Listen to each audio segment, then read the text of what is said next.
Birama Ndiaye. À la présentation, Pape Abdoulaye Dieye assure la partie technique. Merci de nous recevoir chez vous. C'est l'heure du bulletin d'information que nous démarrons avec le rebondissement dans l'affaire des 79 familles de Ouakam Terme Sud après leur délogement forcé par la DSCOS. Des concertations ont eu lieu hier après-midi avec le collectif des habitants Guy Marius Sagna de Frapp France Dégage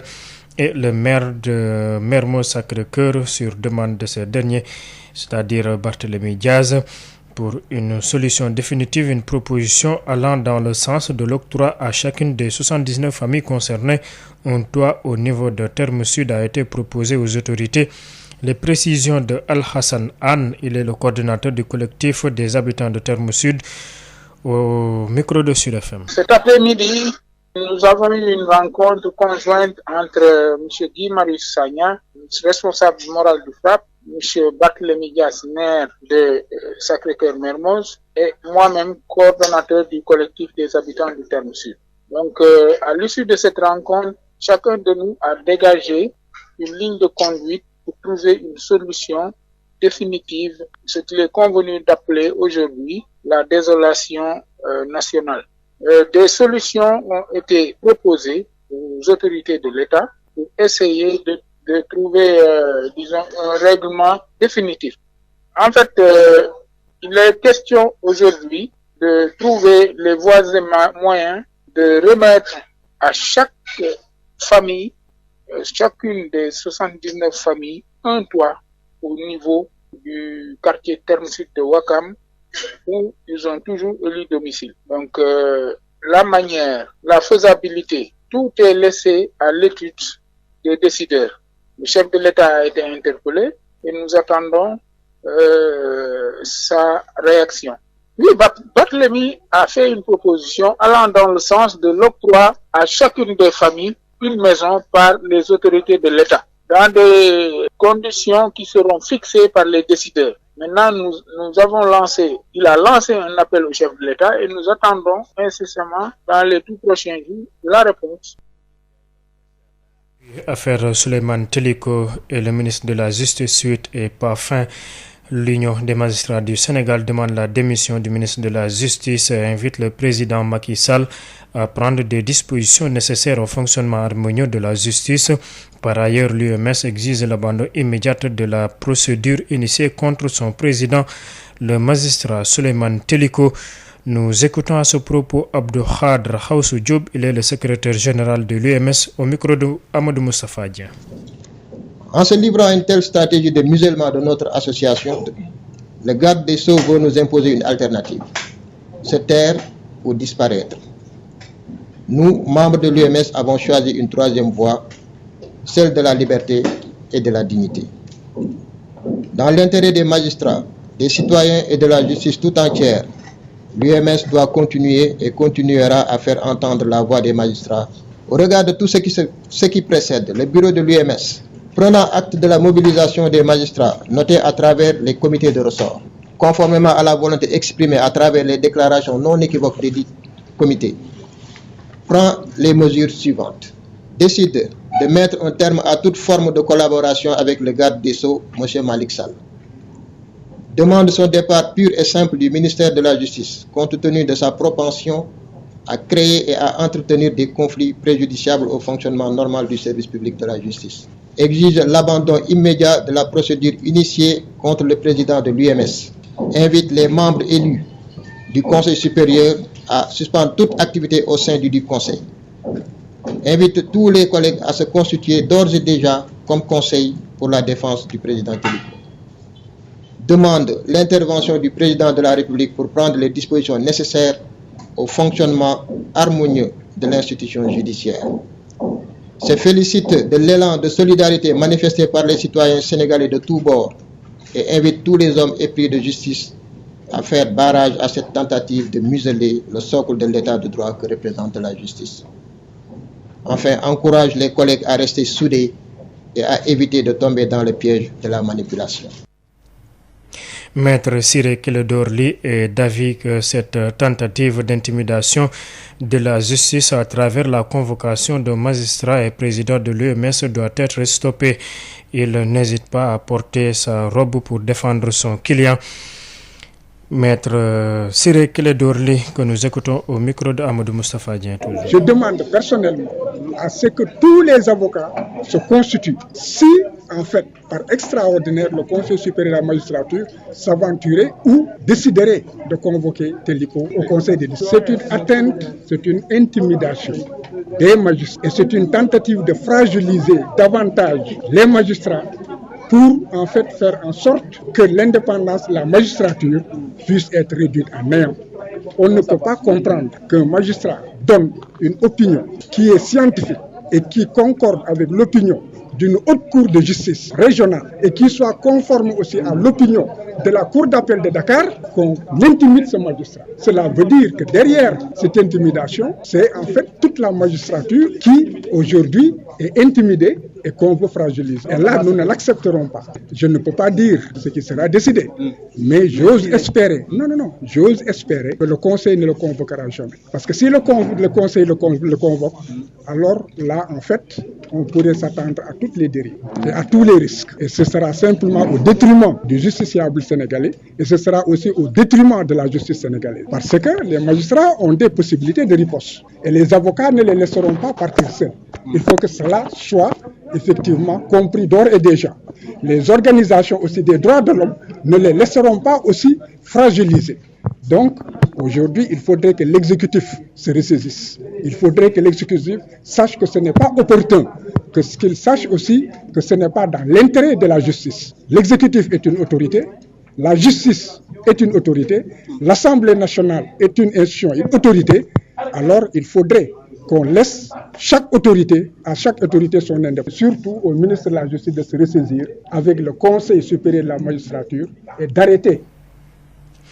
Et puis, Magal Touba 2020, le maire de Thiès, Talla Sylla, accompagné d'une vingtaine de talibés, continue sa marche de sensibilisation sur la Covid-19 pour le Magal de Touba. Il était hier vendredi à hauteur de Diourbel où il a visité tous les lieux saints de Médinatoul. Donc, il a également distribué des masques sur son passage. Talla Sylla, que nous écoutons au micro d'Adama Ndiaye. Talla Sylla, nous y reviendrons dans la version Wolof de cette édition. Merci de nous avoir prêté une oreille attentive. La transition est toute trouvée. Birama Ndiaye. sant leen gërëm leen di leen tatagan ci teewlu bi ngeen di teewlu seen rajo Sud FM 98.5 ngir taataan fi xibaar yi ànd ci wàllu xarala gi ak kii di Pape Abdoulaye Dieye coow la nga xamante ne moom mu am foofee ca terme Sud Ouakam. leneen lu yees daal dina ci am niki démb Guy Marius Sagna collectif ba ak maire bu Sacré-Cœur Mermoz daal di woon nañ am ab lile di ndaje loolee nag ci càkkuteefu Barthélémy Diaz la ñu fa waxtaanee bokk na ci njaboot gone ñu daal di ko joxub dëkkuwaay foofee ca bërëb boobee loolu nag ñoo ngi koy sas lile di kilifa yi ñoo ngi leen ciy déglu itam leeral ñu ànd ci ak El Hassan Anne moom moo nekk coordinateur collectif boobee ci micro Sud FM. waaw tey ci ngoon dem nañu à la demande de monsieur Barthélémy Diaz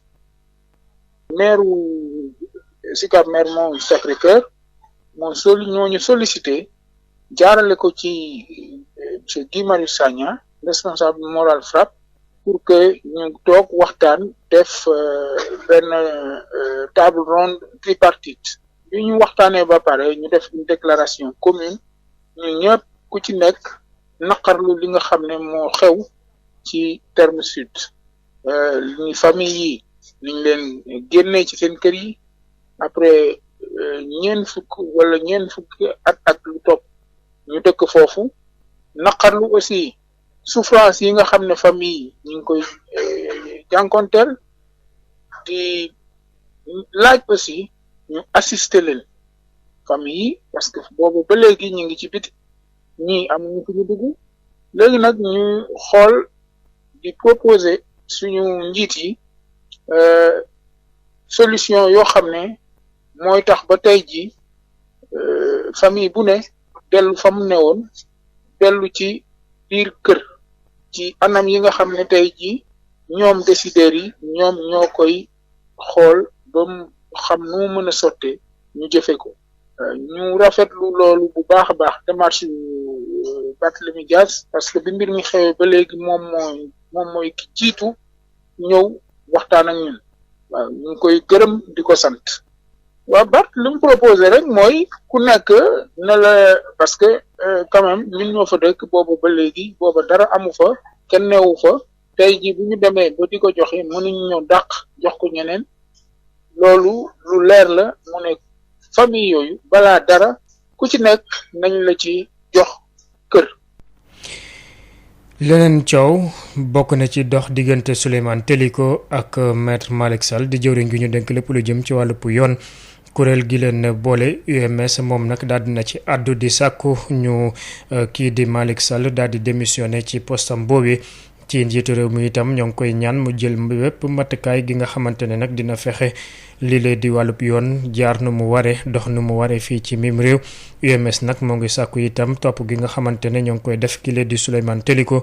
ñu bàyyi ko ni mu gën a gaawee ki àddu ci seen tur di Abdou Khadre Xawsu Diop moo nekk secrétaire général bu UMS ñu teewlu ko Amadou Moustapha Dieng. fi mu ne nii ñun dañoo décider arrêter benn forme de collaboration dootuñu amati daal dara lu ñuy seq ak ministère de la justice Malick Sall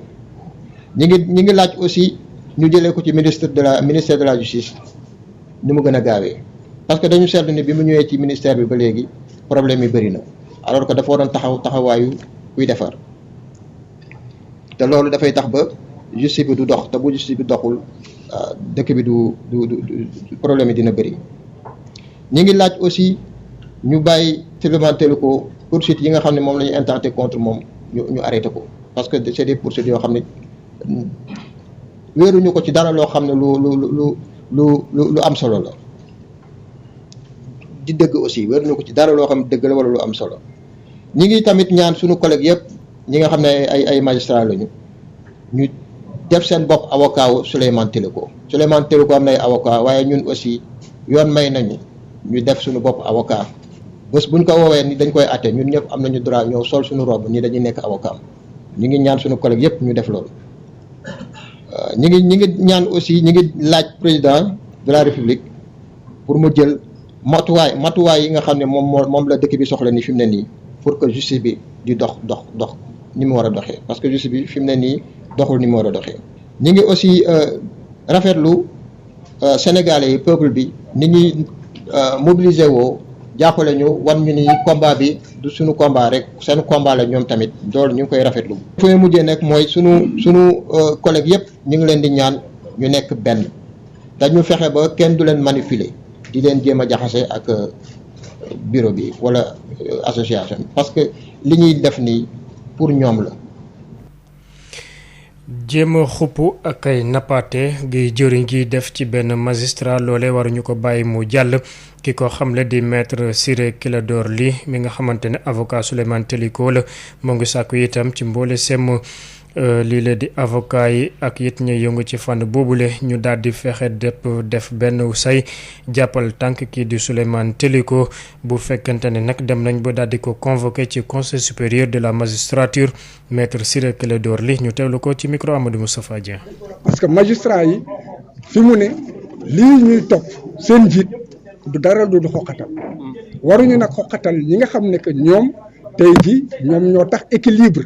am ci biir réew mi parce que justice moom mooy indi équilibre ci biir réew mi sécurité bu amee aussi day fekk ne justice mu ngi dox normalement kon bu fekkee ne que magistrat ñu ngi leen di xoqatal di leen di tiital dinañ dem ba duñu mën a defati seen liggéey te loolu lépp pour mun a takk leen buubu jàmm maanaam mun leen diri fu ñu bëggee te loolu mënul nekk parce que nguur gi dafa am doole boo xam ne que ak doole ak ay frontières xaw ma nu ñu koy waxee ci wolof yoo xam ne que yoon daf ko tëral justice aussi dafa am doole ak ay frontières yoo xam ne yoon daf leen ko jox kon boog waruñu mën a nangu que nguur gi mën a di xoqatal ay magistrats ba di leen di tiital di leen di yóbbu foo xam ne que mun nañu leen ñàkkloo seen liggéey maanaam mun nañ leen dàq ci liggéey bi kooku nag magistrat yëpp dañu war a taxaw ndax tey jii bu fekkee ne que seen njiit la ñu song loolu day wane que ne lii raam ca ñag ba la jëm seen njiit bu fekkee la ñu bëgg am nañ ko ci moom ñoom ñëpp nañ fa jaar day mel ni ay xar yi ñuy tëral di reen di rek maa ngi ñaan képp koo xam ne que magistrat te nga sol robe bu fekkee ne que mbir mi continue bés bu ñuy waxu Téliko na nga teew pour défendre ko yoon may na la na xam ne que tey jii bu magistrat yi buñ leen xoxatalee justice dootu fi amati ñun ñëpp nañ summi suñu robe kon boog avocat yëpp it ñaan naa leen lii bu continuer ñoom ñëpp nañu sol seen robe bés boobu ñu teew ci biir salle bi indépendance su magistrature moom moo fi tegu indépendance su autorité judiciaire moom moo fi tegu c'est la bonne marche de la justice et du service public de la justice ñoom it boo ñu takku te bés boobu it na ñëpp teewee ci buntu Cour suprême. wàccaayu màggal Touba la ñuy addu maire bu Thiès di Talla Sylla moom moo ngi wéy di dox ak tànkam utali foofee ca Touba daal di yee itam askan wi ci loraangey mbas mile moom nag niki démb moo ngi nekkoon foofee ca wetu ca Njaareem daal dina fa dem fa ay visite ci ay bërëb yu bëri yu sell ci noonu itam daal dina fa séddali lim bu takku ci masque Talla Sylla ñu teewlu ko ci micro Adama Ndiaye. fukki yoon ak benn yoo xam ne ñu ngi koy dox di jëm Touba loolu lépp nag luñ ci wut rek mooy barkeelu ci coono yooyu nga xam ne tegoon nañ leen sëñ bi te ñëpp xam ne màggalul bis ba muy jógee ca coono ya mi ngi màggalu bis ba mu cay dem kon maanaam màggal ko ci coono lu mën a nekk la ndax luñ ci mënti daj muy dox bi wala yeneen anam yuñ koy defee matul asaka ci li nga xam ne moom daj na ko ngir ñun ñëpp ñu am jàmm boobaak léegi nag nu koy def njariñ rek lañ ci gis xéewal rek lañ ciy jële lu mu gën a metti gën noo neex lu mu gën a tàng mu gën noo neex lu mu gën a tar mu gën noo neex ndax liñ ci jublu mooy sant Serigne Touba woykat ba dafa ni may ñëw wax ak ñay wutal Serigne bi mu kem te ñàkk koo waral ba mu yenn woon yen bay dem na Gabon ci ngor ba del si ak i ndam dellu gànnaar ba del si waat indi ngërëm loola su amee ndam loolu ak ngërëm loolu ñun ñii ñoo koy jariñoo tey coono boobu nga xam ne sëñ bi jaaroon na ci tey ji ñëpp di ci xewlu ñun ñii dañoo jàpp ne lii mu santaane ci màggal gii muy di ci sant yàlla bëgg nu sant le ko ci suñu borom buñ koy def dañoo fas yéene nun di ko def ci coono waaye lu ñu nekk ci yoon bi alxuraan la ñuy nekkee di def ay salaatu ala nabi di nekk ci sikkar si soo gisee ñu teel a jóg depuis 28 septembre c'est parce que dañoo bëgg barab boo xamante ni rek laaj na ko ñu mën faa jaar saafonteeg nit ñi jox leen i masque pour bëgg ñoom ci seen bopp balaa ñuy yegg ci dëkk ba ñoom seen bopp ñu fagaru ndax noonu la sëñ bi bëggee te bu fekkee ne sëñ bi ci boppam jiitu nu raw nu ëpp nu gën nu moom mooy takk maskam kenn ku ci nekk ci ñun da laa war Thiès 253 000 masques jox nañ leen ko pour que nag ñoom buñ fa nekkee mën a aar seen bopp aar ña ñu jëm loolu mooy bay sa yow tànk keroog ba ñuy ñëw ca àjjuma bële di fukki tombeek fukki fan ak juróom-ñett ñu yóbbu it fukki junni ak juróom-ñetti junni ci masque loolu tamit 18 bi moom lañ ci jublu woon tekkiwul ne fa la yem ndax bëri na luñ ciy def te duñ ko wax yoon wi it nag ñu ni danañ fexe ba barkeeloo 18000 masques muy fukki junni masque ak juróom-ñetti junni nekk ci yoon wi di ko def buñ demee ba mu jeexit te àggagunu nu dolli. Birama Ndiaye. fii la ñu yem ak yéen ci xibaar yi sant leen gërëm bu baax Pape Abdoulaye Dieye mi féete woon ci xarala gi ci kanam tuuti bu juróom benn waxtu jotee ba teg fanweeri simili rédaction bi dina fi ñëwaat yaatal ko ci français ak ci wolof laata loolu ñu bàyyi leen ngeen wéyandi ak seen waxtaan ci wàllu diine ànd ceeg imam Momar Seck ak kii di oustaz Alioune Mbaye ñu leen di ñaanal panaanub jàmm.